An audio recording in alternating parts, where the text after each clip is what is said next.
এখন পরিবারে, ব্যক্তি জীবনে, সমস্ত জায়গায় যখন এই বিশৃঙ্খলা, বৈষম্য যখন সারা বাংলাদেশে ছেয়ে গিয়েছিল, তখন কিন্তু ধীরে ধীরে মানুষ এই স্বাধীনতার স্বাদ নেওয়ার জন্য, একটি সুশৃঙ্খল জাতিতে পরিণত হওয়ার জন্য, শিক্ষিত জাতিতে পরিণত হওয়ার জন্য, পরনির্ভরশীল জাতিতে পরিণত হওয়ার জন্য, স্বনির্ভর বাংলাদেশ গঠন করার জন্য কিন্তু সেই ৭১ সালে আমাদের এই দেশের সামান্য শিক্ষিতর হার যে দেশের জনগোষ্ঠীর, সেই দেশে রাখাল, কৃষক, শ্রমিক, ছাত্র জনতা মাল কাঁচা দিয়ে সে একটি সুশৃঙ্খল বিশ্বের, একটি সুশৃঙ্খল পারমাণবিক শক্তিধর একটি রাষ্ট্রের বিরুদ্ধে যুদ্ধ ঘোষণা করেছিল না?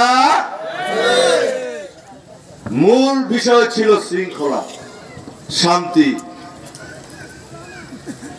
একটি সমৃদ্ধশালী জাতিগোষ্ঠী।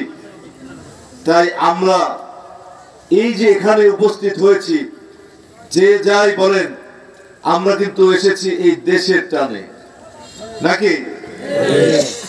আমরা মূলত রাজনীতি করি কি দেশের জন্য, না আমাদের নিজেদের ব্যক্তির জন্য? আমরা সকলেই দেশের জন্য রাজনীতি করি, এ ব্যাপারে কোনো সন্দেহ নাই। হয়তো আমি আমার বুঝ থেকে আমি যতটুকু সময় দিই বা আপনি যতটুকু সময় দেন, কিন্তু দিন শেষে আমরা সকলেই চাই বাংলাদেশটা স্বাধীন থাকুক, ঠিক কিনা? বাংলাদেশটা স্বনির্ভর হোক, এটা হচ্ছে সমগ্র বাংলাদেশী মানুষের শুভাকাঙ্ক্ষা। কাজেই এই বাংলাদেশটাকে যারা বিভিন্ন